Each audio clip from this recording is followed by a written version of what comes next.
Welcome back to another episode of Unboxed on Purpose. We're going to flip the script today, and I will be your host. And I'm so excited because Barbara Brehon has become such a good friend, a mentor, a friend. And I'm just so excited to flip the table because for the last 20 episodes, Barbara has interviewed some amazing people, and you've heard some incredible stories and conversations. Today, we're going to dig beneath the surface and we're going to get to know Barbara to a level that you may have never known before. So, welcome to Unboxed on Purpose. Barbara, so glad that we're both here together today. I am thrilled that you accepted this challenge. Thank you, Chad. Well, this is going to be a lot of fun. So much has transpired since I met you back in about August of 2023. And then the Museum of the Bible in September of 2023. And now just looking back, there's been so much that's gone on. And I'm going to peel that back. But before I get there, I want to kick off this conversation with the Bible verse of the day. There's actually two that I found. It is the same Lord and same promise to you, beloved servant of Christ. He will never leave you nor forsake you. And then the second verse says, Jesus will always be our comforter, our restorer, our peace. Those are some powerful words. Never leave or forsake you. Never and always, right? Super powerful. I knew coming in today talking to you is going to be an awesome day. And to have those two Bible verses pop up, I think says a lot about our relationship. It really does, because there is not a moment that we talk about anything, whether it's personal, whether it's business, whether it's our relationships with our podcast or what have you, our guests. There's never a moment of schism. There's never a moment of friction. There's never a moment where I don't feel a sense of peace and God's spirit being woven through what it is that we do together. So those verses are perfect. Well, let's do this. I want to introduce you to Barbara because she's probably never given you the entire introduction. So here is the short version of the introduction to Barbara. Reverend Dr. Barbara A.F. Brehon was born and raised in Norfolk, Virginia, of the late Richard T. Fields Sr. and Jerlene W. Fields. As a child, Dr. Brehon found joy and inner peace at her home church, not understanding what it meant to serve the Lord. In her early 30s, she accepted God's calling, sitting on a bench at a retreat with the young adult ministry. Later, while attending seminary, she recognized her call to equip believers, which is like being a spiritual bodybuilder. And as you know, Barbara's written multiple books that are amazing to read. If you don't have them, I highly encourage you, go to Amazon, get them, because they're just amazing reads and will help you grow closer to God. So before we depart the introduction here, Richard T. Fields Sr. So that implies there was a Richard T. Fields Jr. perhaps. And Jerlene, tell me about your folks. What was their situation? My father indeed was senior. I have my oldest brother is junior, but my oldest brother being junior has had a son, which is Richard III. There are 5 of us. And so that whole thing about 5 representing grace is all over me and all in my genes, because I am the 5th of 5 children born in the 5th month of May. And my birthday, the 20th, is a multiple of that 5. And a lot of what it is that I do seems to trickle around the 5, and I understand it to be grace, mercy, favor, coming from Peter. The grace of our Lord and Savior Jesus Christ, the favor of God. And so my mother was a stay-at-home mom until I was about 10 years old. And then she got a job working odd jobs or whatever, because she wanted her kids to have everything that she wanted them to have. And she and my dad had made an agreement that it was better for her to stay home and raise the babies until the baby was 10, where she wouldn't need a sitter that he would have to pay. It was fiscally prudent for her to keep the money in the house. So she became the first African-American woman, African-American period, to hold a division management job at Sears Roebuck and Company in Norfolk, Virginia. My dad became the first supervisor on his job, Black supervisor on his job at the Norfolk Naval Base. There are a lot of firsts in my family. My sister is a first. She was Evelyn Fields, is Admiral Fields. She is the first woman to ever command a seagoing vessel for NOAA, National Oceanographic and Atmospheric Administration. And all of my brothers, I've got 3 brothers, 1 sister. All 3 of my brothers went into the military and were commissioned officers. And so there's a strong leadership pull in my family, and always taught that whatever it is that you do it to the best of your ability. You do it with excellence because you are a Fields. And so when I got married, I absolutely refused to drop the Fields out of my name. And when somebody writes it, I insisted they put that F initial in there, because my dad instilled in me that regardless of what I ever did, I would always be a Fields. So the genealogy is tight. We can trace our genes back to slavery with my great grandmother on my father's side. And there's a lot that I can say. So this whole identity thing for me is something that I've always had. I've never been confused about who it is that I am, who I'm connected to. And when I run into people who have struggles with identity, God has allowed me an interesting way of escorting them from their unknown to their known. There's a person inside waiting to come out, and you've allowed the stresses and situations of life to just pile up on top of each other. And we need to take those layers off, layers of an onion, so to speak. And as we do that together, sometimes people realize that they've covered something even from themselves. So, well, you know what's interesting about 5 is that I just went to the MJ the musical, and you know the Jackson 5, and the stories that tells. It was a very interesting play, but where this is relevant is that I watched the documentary about MJ, and he was going in to show the studio. I think it was in his house, because they showed the front door, and he walks in, and there's about a minute-long clip, and he's talking in the way only Michael Jackson can. And he said, I really believe when I write these songs, when I write this music, and I'm gonna mess up the actual words, but it's preordained. It was all before I was in the womb. God knew what I was going to sing. He knew what songs I was going to sing. He knew the lyrics I was going to say.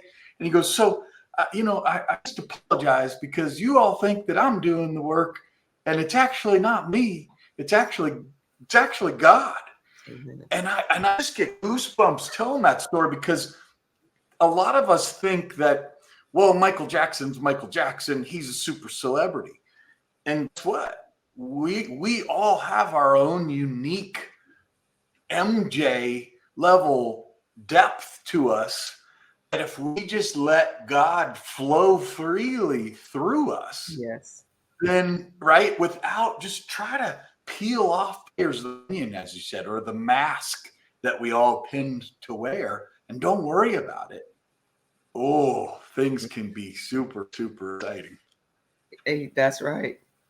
That's So right. You got to peel it there's off. the MJ5, and now there's the Fields 5 that are making waves in the world. So a couple of the books. So Blooming for Christ is one of the books that Barbara wrote. Reach Me with Smiles, Makers and Beyond Discipleship to Relationship, developing disciple maker, and then Beyond Discipleship to Relationship, developing intimacy with the Lord. So one of the things you said at the state capitol, I remember, when there's a picture of Barack Obama in that office we were in, was pretty neat. I think I've seen that picture with you and Barack right over your shoulder there.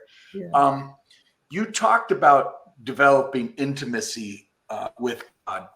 Would you give a short, lesson of what you shared with that group of 24, 30 people in the U.S. Capitol that day?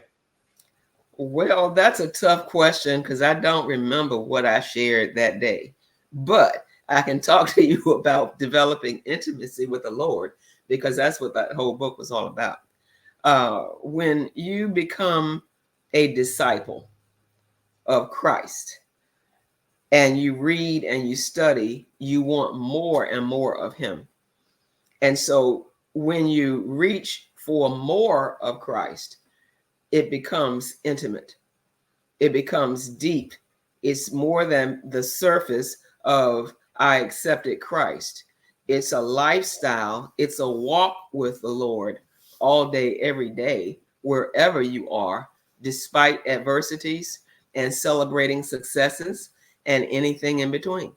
I'm not going to use the word failures. It was right there in my head, but on purpose, I'm not using that word, because everything that God allows us to go through, he escorts us. If we are, as John says, connected to the vine. I do believe I said that day. I think I started out that way, to be connected to the vine. And the vine is, of course, Jesus Christ. And so if he is interwoven, if you think about a vine and how it curls around whatever it touches, it gets all in you. And the roots of a vine connect and penetrate you. So it wraps you up, it enfolds you, and it penetrates you. And then as you get more and more of that depth in the Lord, you want even more. And so that goes into that next book, the third book, from developing intimacy, is the second one, to the third book, Blooming for Christ, Growing Godly Intimacy. And that's the book that had originally piqued your interest for me on LinkedIn. And so when you grow your intimacy, you become a disciple, you have begun to make disciples of others, the Great Commission. You go wherever it is God tells you to go, spreading his word as his ambassador, teaching and preaching everywhere according to whatever he's giving you to do and places he's telling you to go, people he's telling you to see. And every time you meet somebody, just like with this podcast, I feed into them, but they feed into me, and we grow together. And so in the three of the books, I talk about this relationship of triads, because we're not in relationship with God independent by ourselves. You have to have others, significant others, accountability partners. I know I talked about that day. Accountability partners who hold you responsible for who you say you are in the Lord. And that crew of people is not a large crew. A triad is a group of three. And so you got at least one or two other people when you are growing that you can tap into, to discuss, to share, to celebrate, to cry with, to live your life with. And every circumstance that you are in, you're not necessarily going to the same person.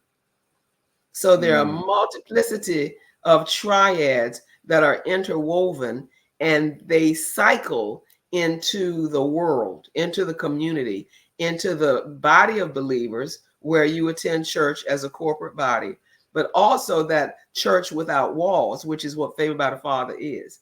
You do what you do. You get strengthened by the individual that God sends you to for such a time as that. When you say, Lord, who can I talk to about this? He sends you someone. And then that blooms, that blossoms, and it just keeps going. And that's the nature of building the church. Upon this rock, I will build my church, and the gates of hell will not prevail against it. The church will build itself when we understand that we need someone else in the physical to strengthen us down here as we touch and agree. Where 2 or 3 are gathered in his name, there Jesus will be in the midst. And that's where the strength comes in. So the triads that Jesus had, I like to pull out Peter, James, and John. He had lots of people that he discipled, lots of people that he talked to. But ultimately, he needed to steal away from time to time. And he would say, well, y'all stay right here, but you 3, come on over here with me a little bit further. Come on, go with me. And so sometimes you want to drag folks with you that God did not ordain. And then when you run into problems with that person's whatever, then you don't understand it was a choice that you made. But it's not the end of it. You give that to God with your repentant spirit, and he won't necessarily fix it, but he will massage your heart and tell you what to do with the current situation so you can still move on to your next. Well, that's interesting because I look at the triad. Think of the triad now, right? There's Barbara, there's Susan, who's my communications coach, and I meet with her once a week on Fridays, and then once a month for the whole weekend, 16 hours every one weekend a month. And so I'm learning how to understand and communicate with people better. And then the strand that Barbara brings to the equation is, okay, where does God reside in all of that? And so learning people better, like, are they see, hear, or feel? What's their general go-to type of communication? Do I speak slowly, fast? Like, there's a lot of different lessons learned that I'm sure you've been exposed to over the years that many of us in business just never went through those courses. So it's been really great to understand the communication courses, but also have the balance to have conversations with you on a frequent basis. So I think we're the trifecta for this year. God bless you, sir. God bless you. And when you really think about it, there are so many triads in each of our lives. It's not limited to any particular set of people. And when we put those limits on what that means, then we're confining God and his work to a box. It puts us in a dark space that he did not intend for us to be in. And we're trying to get out of it and do what we are supposed to do. And it just doesn't fit right. So open the box, let yourself out of it, give yourself permission to flow and flutter freely out of that box, like those butterflies in my logo. Flow out of it, because you do that to yourself. That's not God telling you you have to do it this way or that way. Listen to him all day, every day, and he's the one that leads and guides. The image that keeps coming to mind is Jack and the Beanstalk, where it just grows up through the clouds and just never ends. Once you open the Jack in the Box, ding, ding, ding, ding, ding, boom, and it pops out, and then there's Jack and the Beanstalk going up, up, up, and up. So the 3 things we talked about before we kicked off: trust in God, pray, and don't be silent. Mm-hmm. What meaning do those 3 phrases have to you? Going all the way back to childhood, that word trust is in me, deep in me. My favorite church song back when I was a tiny child, even in elementary school age, was Trust and Obey, for there's no other way to be happy in Jesus but to trust and obey. And so I developed a level of intimacy that I did not understand in those days, because I knew I needed to trust God. I knew I needed to obey God in order for God to be pleased with whatever it was that I did. So even as a child, I wanted to be close to God. I wanted to have a relationship with him. And it just gets deeper and deeper all the time. And so the whole thing about trusting is there. And so as we go through various circumstances in life, there are things that are harmful. There are things that hurt, penetrate our mind and our core, and sometimes our physical bodies.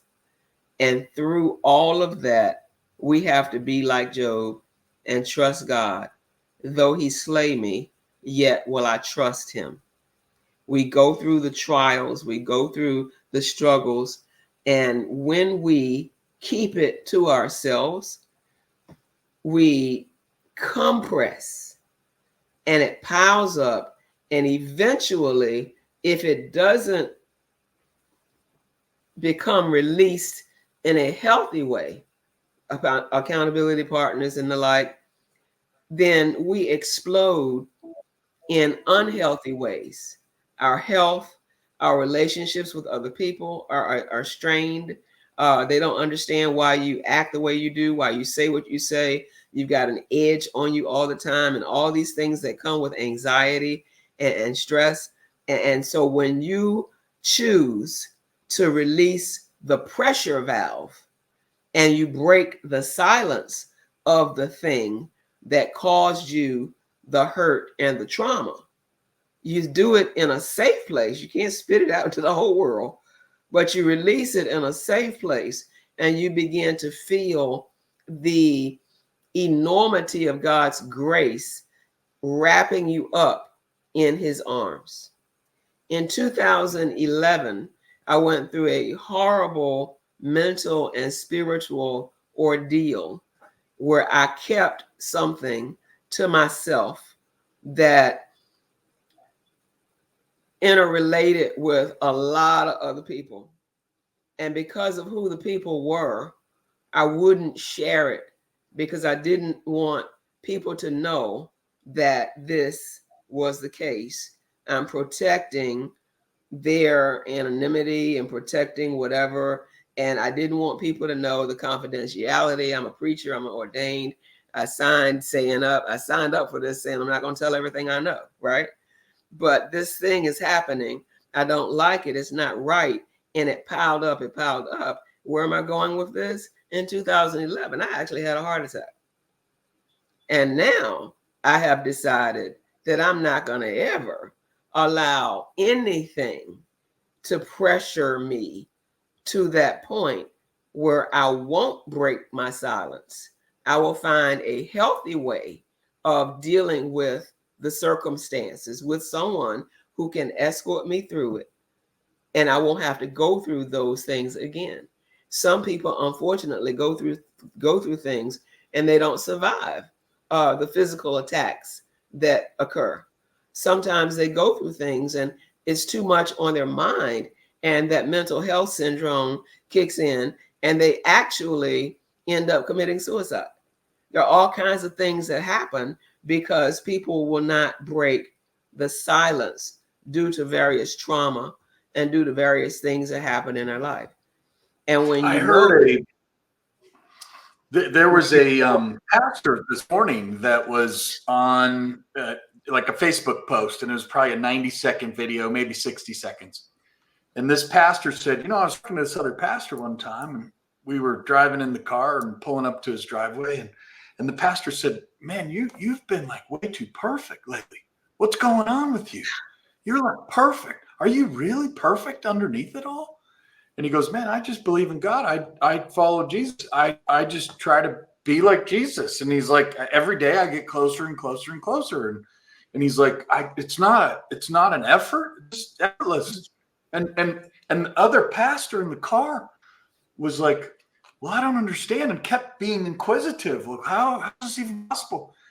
And then he discovered this other pastor had a problem. He was bottling something up. Had to do with his mobile phone and his use of pornography. And he had to uncork that because he's a pastor. And it's like, once he let that genie out of the bottle, everything changed. And it was like, to your point, if you're holding on to something, a lot of times you don't even know you're holding on to it. Most of the time, I would suggest, right? So when I remember when I had my big traumatic year in 2021, and I got to a point where it was great because the top of the bottle was off and everything was able to come out. It was like, oh, this is awesome. As hard as it was open. And so what I've discovered is if you're going to pray a prayer, if you're just hanging on to something and you don't know what it is, you just have to pray the prayer that says, God, open me up like a pumpkin, carve out whatever to the depths of my soul. Like bring it out. Like if something's wrong here, like I don't know what it is. And what is it, right? And you got to be able to be willing and open to just say, help me take this weight off my shoulder. That's and right. then he will, and he listens. But just making the conscious decision to give it to God, man, the amazingness on the other side of that is just amazing. Absolutely. So let me ask you a couple more questions. I want to make sure I cover 2 or 3 big rocks here. So thinking back to pre-Museum of the Bible, a lot inspired for you in the last 6 or 8 months. A website, you've talked to a lot of people, you've launched a podcast, you're on episode 20 by the time people are listening to this. You're able to use Calendly, you're programming things that you would never have thought you've been able to do. And so what caused that? Like, I know it's going to come back to trusting in God, but how did you move from point A to point B over these last 6-8 months? Point A was having a goal, and point B was executing the plan to attain the goal. So how do I define what it is that I want? Ultimately, at the time, I wanted to put my books in front of people, because it doesn't do any good for me to write content that people don't see and people don't have access to. So I asked God, how can I put this in front of other people? And there are several people that spoke into my life, that spoke into how it could be done. There are several outreach responses that I got thanks to your LinkedIn outreach and some of the networking with that virtual tool. And I would tap into the individuals that were in alignment with my goal. And I was giggling with God because they were actually replying back. And I actually ended up meeting in person some of these people. I've done virtual things with these individuals. We shared our content on each other's virtual platforms. And so the exposure is out there. I've had the Favored by the Father Ministries YouTube channel for years, but that was just a toy for me to put music on that I liked, even, whatever that was. Anybody can Google that and go and see what I look like to listen to. But God said, you need to use this tool. And so that's where I upload the podcast to, something that I already had. He said, just like Moses had something in his hand, I told him to use what you got right in your hand. You had a rod. So use the rod and free my people, free your people. So he told me to use the resources that I had. So I made literally a list of resources that I have And it astounded me what platforms I was already using. And so I was in a Zoom meeting with a team of people. There must have been about 80, 90 people in that particular meeting in the end of November. And they gave us a challenge to come up with where we wanted to be financially by the end of the year. And so I did the math and came up with a number. So the idea was, in order to reach this in this amount of time, what do you have to do? So I came up with the podcast. That's a way that I could push my content out. And that's how the podcast idea began. Other people in my triads have been saying that to me, and I had shunned it, including you. But I got to a point where I understood its necessity. I wasn't ready for it. And then eventually I was ready. So I did get into doing that. And then here we are. And God says, okay, go to episodes and do it in seasons. And because I like that 5 thing and 20, we've already talked about that. I decided that my seasons would be 20 episodes. So every 20th episode, we'll do something with me rather than all the other guests or whatever. God will show me. I'm not even fretting about that. But that's the part about getting to where I am. And then have a plan, execute the plan. Yeah. In order to do some of these things, I needed an updated website. And so you helped me to get someone that I don't know. And that was critical for me.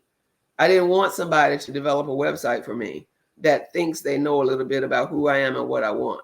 I wanted somebody with a fresh mind to look at what I was submitting and give me what they had. And I believe the awesome nature of what that website looks like is wonderful. And so the website is there. I still have the app, the digital app. And so I'm still posting what I was posting before the days of Chad. So all those pieces of Favored by the Father Ministries are encapsulated in the Favored by the Father Ministries website. When you click around on all the links, the ministry partners have pages that you can link to and go to what it is that they do. And it's just awesome because I'm not in this by myself. And God has told me to let the other people that work with me to be a part of the space, the virtual space. And so we go, and so we grow. I don't follow the numbers. So I don't check the analytical, this, that, and the other, because it's new. And I don't want to be distracted by the numbers and take it away from the effectiveness, the content. I want consistency. I want content. And I want somebody else to worry about the analytics. And, you're the businessman, entrepreneur. You can help me with that. Okay, before we wrap up, so I think that helped us connect the dots from AD, from last summer to this summer. Let's talk about what's next, maybe the next triad that needs to develop. I'm going to pull this from communications class that I'm in, and there's 3 basic questions. And so I'll put them all out there, and then we'll pull them back and wrap at 40 minutes or under. The first question is going to be, what do you want? The second is going to be, what is that going to do for you? And the third is, what do you see, hear, feel when you get there? So what do you want, Barbara? You've been around the block. You come from the family of Fields, a lot of firsts in your family. What do you want? I want to be the bodybuilder in the spiritual sense that God created me to be before he placed me in my mother's womb. There is a lot of content in me. There are books in me that I have yet to write because he hasn't released them yet, but there are 2 or 3 of them I know what they are. And so as soon as he gives me the time and the space to do them, I will take those steps and make those things happen in the way that he gives me. And so that's what I see as next. What do I want? The content, God's content, all about God being placed in people's faces so they can access God. They got to do it through me with my writing. But once they tap in, they don't see me. They see and hear and feel God. Mm. And what's that do for you personally? It's what that does for me is what you just said. It's that goosey feeling that you get when somebody replies to you and tells me how they were. I'm not going to use the word blessed. That's what was on the tip of my tongue. How what I did or said affected their current situation. And they took a new perspective. They were able to traverse some things that were difficult. And by the time we get on the other side of the conversation, they call crying and they end up, we're laughing and celebrating God together. That floats my boat all the way up the river. It's not the dollars and the cents. It's the connectivity with a triad motion, with my connecting somebody to God in their crisis, in their trauma, even in their celebration.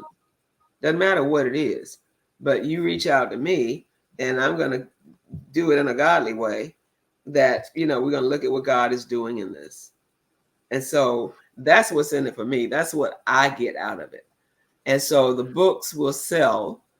Some books I will give away, I do that. So you can't earn money from books if you're giving them away. You know what I did at the Museum of the Bible, So you do what you do according to what God tells you. And that's what it is for me. That's what I get out of it. That goosey woosey feeling where God is saying, yeah, you did good. Yeah, Well, that's great. That's why I do it. Not Love for the it. accolades of man. I'm over that. Well, let's summarize with what we opened with, and that is the verse of the day. It is the same Lord and same promise to you, beloved servant of Christ. He will never leave you nor forsake you. Hebrews 13:5. And Jesus will always be our comforter, our restorer, our peace. And that comes from Ephesians 2:14. You've already had the next conversations with some of your guests for the next season. What is it that the listeners of today's show should be looking forward to when they push play on the next podcast? Well, that's interesting because after today, I have 7 pre-recorded episodes already done. And God always tells me who to release when. I don't release them in the order in which they were recorded. I ask God which one this week, which one next week. And so I know who the people are, various backgrounds, various ages. The one that went out today, because today is Thursday, was a 19-year-old college student. I have let a high school sophomore interview a retired professional football player. I will be interviewing musicians, other ministers, other preachers, other authors. People recommend other people to me after they've been on my podcast. And that is just way cool because I get a hit from somebody saying, well, let me introduce you to this person because they're my friend. And I think they will be a good fit for your show. And so we do the electronic introduction and they come on. And so the people have a lot in store for season 2, episode 21. There's so much in store. I don't know which one is going to be 21, but I do know that you will not be disappointed. We will unbox people's purpose.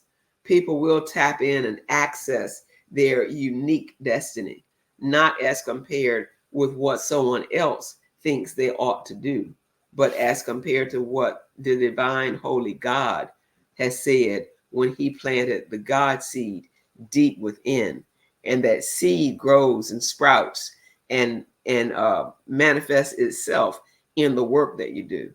And watching that happen is exciting.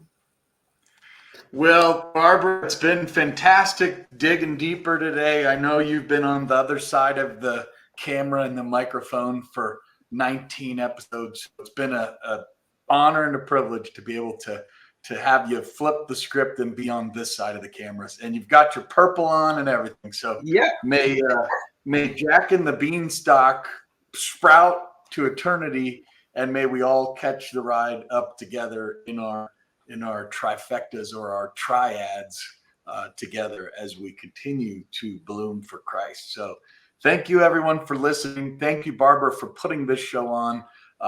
Sponsors, if you're interested in getting behind Barbara, I'd put out a call to action, because very quickly we're going to have some corporate sponsors that get behind Barbara in a financial way. So if you're interested, reach out. We've got a few programs that are available, small, medium, and large. However much God's tugging on your heart, there's an answer. And Barbara certainly could use some financial resources to help this message grow even bigger. So thank you all for being here today. Barbara, thank you so much for being my friend. Thank you so much for coming into my life and hearing God's call. Chad Burmeister. All right, everybody. We'll catch you on the next Unboxed on Purpose podcast. God's peace.